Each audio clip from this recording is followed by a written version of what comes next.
A very good morning to all. Today's topic is influenza viruses. Influenza viruses belongs to the family Orthomyxovirus. In this family, influenza viruses are three types: type A, type B, type C.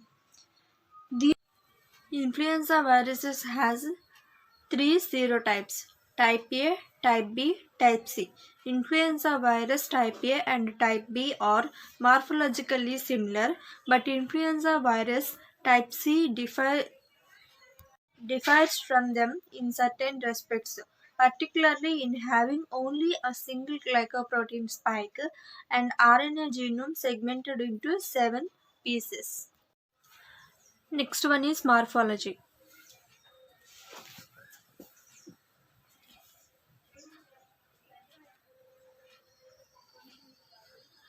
This is the structure of influenza virus. First we can see spherical particle. It is typically spherical, 80 to 120 nanometers in diameter. It has a helical symmetry. The nucleocapsid has a helical symmetry.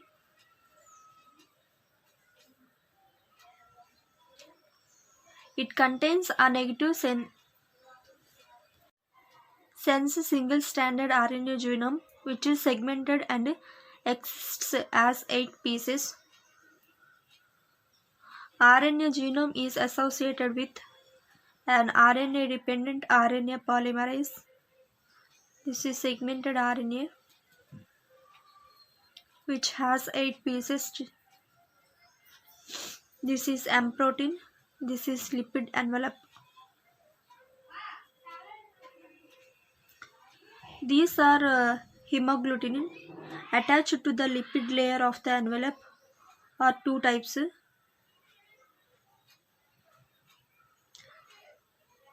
Glycoprotein peplomers or spikes.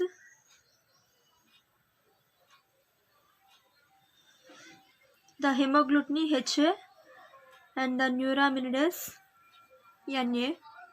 Hemagglutinin spikes are triangular in cross section, while neuraminidase spikes are mushroom shaped, which are less numerous.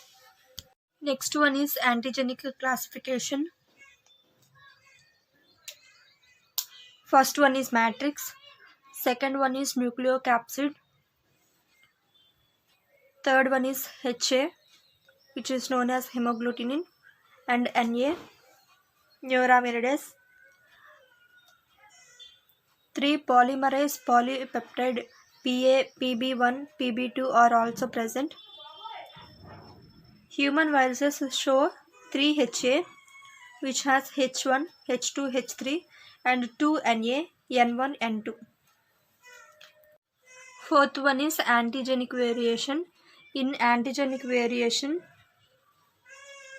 a unique feature of influenza virus is its ability to undergo antigenic variation due to frequent changes in antigenicity of HA and NA. The variation is highest in influenza virus type A and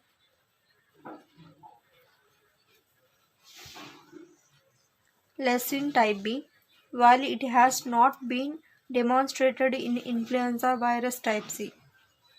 It is divided into antigenic drift, antigenic shift. Let's see what is antigenic drift.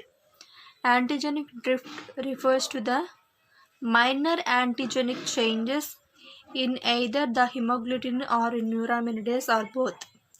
This is a gradual sequential change occurring regularly at frequent intervals. Antigenic drift results from mutations in the HA and NA genes. The new antigens, though different from the previous antigens, are yet related to them, so that antisera to the predecessor virus strains react with the mutant to a certain extent. Periodic epidemics of influenza are associated with antigenic drift. Next one is antigenic shift. Major antigenic changes in HA or Na are called antigenic shift, resulting in emergence of a new subtype unrelated antigenicity to predecessor strains. It is an abrupt, drastic, discontinuous variations in the antigenic structure. Such changes may involve hemagglutinin, neuraminidase, or both.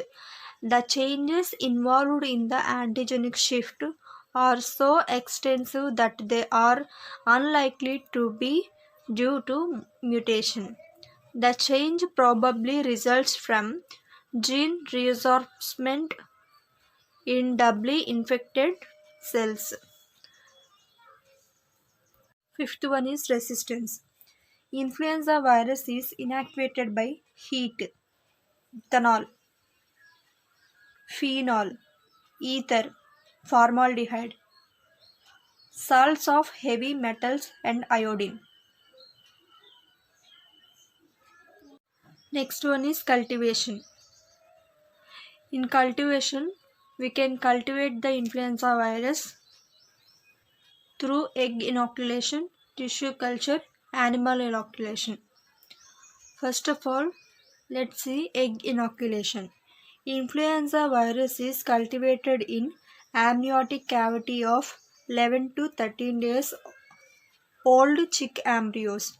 After a few eggs passes, influenza virus type A, type B grow well in allantoic cavity. Also, while influenza virus type C can be grown only in amniotic cavity. Virus growth is detected by hemagglutinin test performed with amniotic and allantoic fluids. Next one is tissue culture. Influenza virus can also be isolated on primary monkey kidney, human embryo kidney cells, MDCK. MDCK cell line is more sensitive. Cytopathic effects are not prominent. Therefore, virus growth is detected by heme absorption or demonstration of hemagglutinin in culture fluid. Third one is animal inoculation. Influenza virus can cause experimental infection mice by intranasal inoculation. Sixth one is pathogenesis. Influenza virus enters the body by respiratory tract. The ciliated epithelial cells of respiratory tract are the main sites of infection. The viral neuraminidase facilitates infection by hydrolyzing the mucous film lining the respiratory tract and exposing the specific mucoprotein receptors for virus adsorption. Incubation period varies from 1 to 4 days. Subclinical infections are common. Influenza is an acute respiratory disease and clinical features vary from mild fulminating pneumonia. The illness is characterized by an abrupt onset of systemic symptoms such as chills, fever, sore throat, non-productive cough, headache, and malaise. Reyes syndrome is a rare and serious complication in children, especially in those who have had influenza B. Aspirin used to lower viral induced fever contributes to the appearance of this syndrome. Clinical features: chills, fever, sore throat, non productive cough, headache, malaise are present. The uncomplicated disease usually resolves within 7 days. Reyes syndrome and fatty liver may develop. Next one is laboratory diagnosis. Demonstration of virus antigen. Viral antigens in clinical specimens can be detected by immunofluorescence. Smears of nasopharyngeal secretions and nasal swab or centrifuged deposit of throat garglings are prepared on slides and treated with fluorescent tagged influenza antiserum and examined under the fluorescent microscope. The cells contains viral antigens will be found to fluorescence. It is a rapid method for diagnosis of influenza. Next one is isolation of the virus. Influenza virus can be isolated during first 2 to 3 days of illness. Mainly we can done in monkey kidney cell lines. Next one is molecular method. Detection of the viral RNA by reverse transcriptase polymerase chain reaction is a highly sensitive method.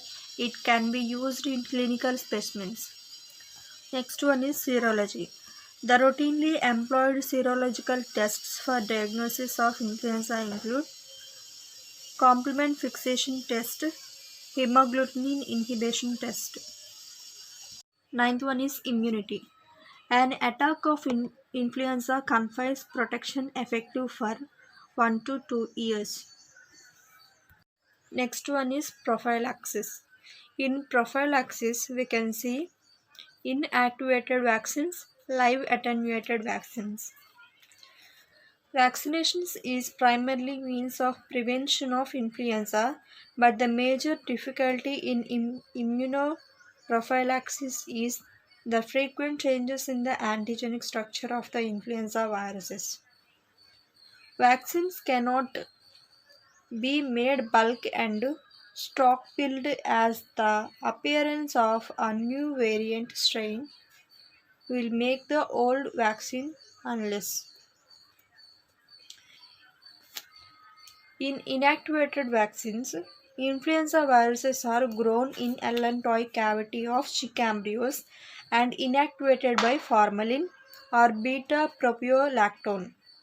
The vaccine can be further purified to contain only hemagglutinins and neuraminidase. This is called a subunit vaccine. The vaccine is administered parentally in a single dose. Inactivated vaccine induced the formation of circulating antibodies. Local antibodies in the respiratory mucosa is only a fraction of serum level. In live attenuated vaccines, in order to get specific local immunization, live vaccines have been employed. The earliest live vaccines was the virus attenuated by repeated egg passes.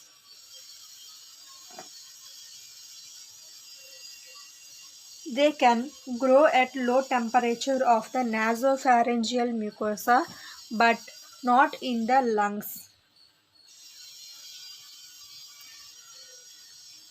Live vaccines may be produced by hybridization between its mutants of established strains and a new antigenic variant strains. Live vaccine is administered intranasally or by aerosol spray. Next one is treatment. For the treatment of influenza, we can use amantadine, rimantadine, Janamivir.